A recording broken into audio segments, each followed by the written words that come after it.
salam sejahtera bagi kita semua. Shalom, Om Swastiastu, Namo Buddhaya, salam kebajikan. Selamat pagi kepada seluruh penonton. Di sini kami dari kelompok 1 mata kuliah Pendidikan Pancasila akan menjelaskan tentang peran penting Pancasila dalam menangkal radikalisme. Izinkan saya memperkenalkan satu persatu tim kami. Yang pertama saya sendiri, Marnita Gracia Siagian. Yang kedua Charles Faucolt Nahampun. Yang ketiga Delima Minarti Barasa. Yang keempat Mariel Rizky Jonathan Syahaan. Yang kelima Riza Fazira. Negara Indonesia merupakan suatu bangsa yang besar dan luas serta terdiri dari banyak pulau. Masyarakat Indonesia terdiri dari berbagai keragaman sosial, kelompok etnis, budaya, agama, aspirasi politik, dan sebagainya. Sehingga bangsa ini secara sederhana dapat disebut sebagai masyarakat multikultural.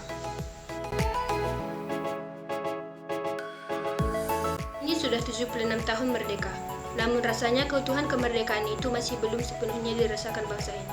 Hasil survei media Indonesia serta penelitian Lembaga Kajian Islam dan Perdamaian menunjukkan bahwa lembaga pendidikan telah menjadi sumber bertumbuhnya sikap membenci dan intoleransi terhadap mereka yang berbeda agama. Survei juga menunjukkan bahwa tingkat dukungan terhadap aksi kekerasan cukup tinggi. Begitu juga tingkat kesedihan mereka untuk terlibat dalam aksi kekerasan terkait isu agama sangat sensitif. Sampai saat ini, aksi kekerasan masih menjadi persoalan bagi bangsa ini yang dihadapkan dengan radikalisme agama. Radikalisme berasal dari kata dasar radikal dan isme. Radikal itu sendiri berasal dari bahasa Latin, radix yang artinya akar. Sedangkan imbuhan isme merupakan kata untuk mengintegrasikan sifat pada sebuah kata kerja. Dengan demikian, secara etimologis, radikalisme adalah sesuatu yang bersifat mengakar. Kemudian radikalisme tidak dapat disebut radikal jika sama sekali tidak memiliki konflik dengan aturan seluruh kelompok masyarakat. Syarat utama untuk dapat disebut radikal adalah apabila aturan kelompok masyarakat tertentu sangat berbeda dan sangat berpotensi untuk menimbulkan konflik dengan sebagian besar kelompok masyarakat. Representasi sebagian besar kelompok masyarakat secara de jure adalah negara. Oleh karenanya, radikalisme dalam bentuk apapun merupakan salah satu musuh negara.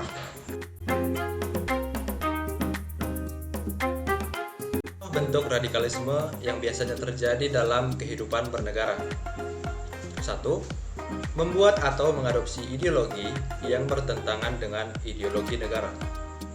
Yang kedua, mengajak masyarakat untuk mengadopsi ideologi yang bertentangan dengan ideologi negara. Yang ketiga adalah menyebarkan kebencian terhadap ideologi negara. Keempat, memengaruhi masyarakat untuk membuat negara baru. Yang kelima adalah melakukan reformasi pemerintahan, politik, sosial, budaya, dan ekonomi dengan cara coup etat atau dengan cara yang tidak sesuai dengan jalur sistem elektoral, politik, dan hukum yang berlaku. Dan yang terakhir adalah tidak mau mengakui dan selalu menyalahkan ideologi negara. Pokok bahasan yang selanjutnya adalah di negara Indonesia. Contoh radikalisme yang terjadi baru-baru ini adalah sebagai berikut.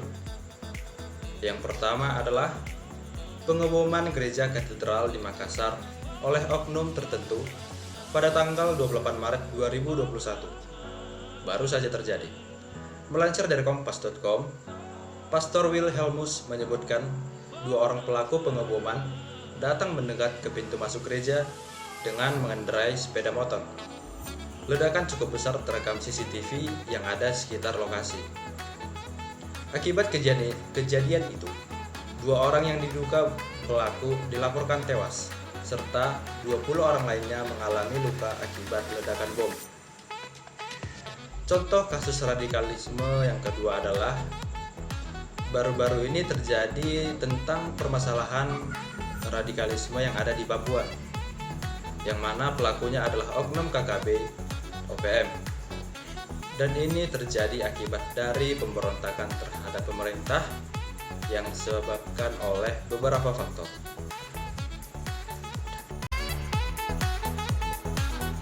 Pancasila sungguh diperlukan sebagai upaya menyelesaikan masalah radikalisme yang brutal dan membabi buta. Tetapi untuk menyelesaikan masalah tersebut tidak mudah dan tidak sesederhana yang kita pikirkan. Kita membutuhkan kerja keras dan konsistensi yang cukup untuk membumikan kembali ideologi Pancasila dalam menangkal radikalisme. Penanaman nilai-nilai Pancasila harus terus dibumikan dan diterapkan dalam kehidupan. Karena Pancasila merupakan dasar negara yang harus tertanam pada diri kita sejak dini. Seseorang sudah harus menanamkan dan menghayati nilai-nilai Pancasila mulai dari sejak dini. Pancasila sebagai dasar negara Indonesia memiliki nilai-nilai luhur, budi pekerti, etika dan moral bagi setiap umat manusia di Indonesia dalam merangkai rasa kebangsaan, rasa persatuan dan kedamaian, bukan justru menyebarkan benih kebencian pada Pancasila. Pertanyaannya adalah mengapa harus Pancasila? Alasan yang paling tepat adalah karena Pancasila ini merupakan ideologi dan dasar negara yang bersumber dari kearifan lokal atau budaya bangsa dan mengakomodir keragaman bangsa Indonesia. Nilai-nilai Pancasila sangat syarat makna terhadap perdamaian, keadilan, dan religiositas. Menurut Romo Frans Magnus Suseno tahun 2011, arti Pancasila sangatlah mendasar karena dua hal. Yang pertama adalah karena kekhasan nasionalisme bangsa Indonesia, dan yang kedua adalah karena pluralitas atau kebinekaan bangsa Indonesia. Pada Pancasila, yang sangat dan yang paling penting adalah kita dapat memahami makna Pancasila di setiap kelima silanya. Nah, pada sila pertama teman-teman, kita harus memahami bahwa sila pertama itu mengajarkan kita untuk menghargai orang yang berbeda keyakinan dengan kita, serta kebebasan kita untuk memilih agama manapun.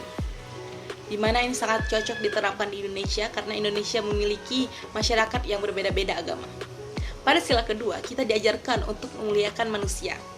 Kita semua adalah saudara meskipun kita berbeda suku, ras, dan juga etnis, sehingga akhirnya kita menjadi masyarakat yang beradab dan mengerti satu sama lain. Pada sila ketiga, ini kita ditunjukkan untuk persatuan, di mana di sini kita menekankan kekeluargaan, gotong royong, dan juga nasionalisme, cinta terhadap negeri sendiri. Pada sila keempat, mengandung nilai penting dari sebuah musyawarah sebagai sarana untuk memecahkan masalah demi mencapai mufakat atau arti penting daripada demokrasi. Jadi di sini masalah terselesaikan dengan cara damai. Sila kelima, bermakna keadilan dan kesejahteraan sosial adalah hak setiap warga negara. Kesewenang-wenangan yang ada dan penindasan yang ada itu terhadap suatu pihak itu harus segera dihapuskan. Untuk itu semua pihak harus memperjuangkannya. Nah, teman-teman, sangat penting bagi kita untuk memahami nilai-nilai daripada Pancasila ini. Kemudian, untuk kita mengaplikasikannya dalam kehidupan sehari-hari, jika Pancasila sudah menjadi karakter dan juga etika sosial, dengan otomatis ideologi radikal dan teroris akan dapat dengan mudah kita cegah. Karena dengan nilai Pancasila, ini merupakan cara kita untuk mengutuk serta juga menangkis ideologi radikal dan juga teroris. Pancasila juga merupakan kristalisasi dari kearifan lokal dan budaya bangsa yang tidak berseberangan dengan agama. Sekian penjelasan singkat dari kami tentang pentingnya peran Pancasila dalam menangkal radikalisme. Akhir kata, izinkan saya mengutip sebuah pemikiran bijak dari Bapak Proklamator kita. Aku tidak mengatakan bahwa aku menciptakan Pancasila. Apa yang kukerjakan hanyalah menggali jauh ke dalam bumi kami, tradisi-tradisi kami sendiri, dan aku menemukan 5 butir mutiara yang indah. Terima kasih sudah berkenan menonton video ini. Terima kasih kepada Bapak dosen pengampu yang telah banyak memberikan wawasan dan pengetahuan kepada kami. Mohon maaf jika terdapat sesuatu yang tidak berkenan di hati. Assalamualaikum warahmatullahi wabarakatuh. Salam sejahtera bagi kita semua. Shalom, Om Swastiastu, Namo Buddhaya, salam kebajikan.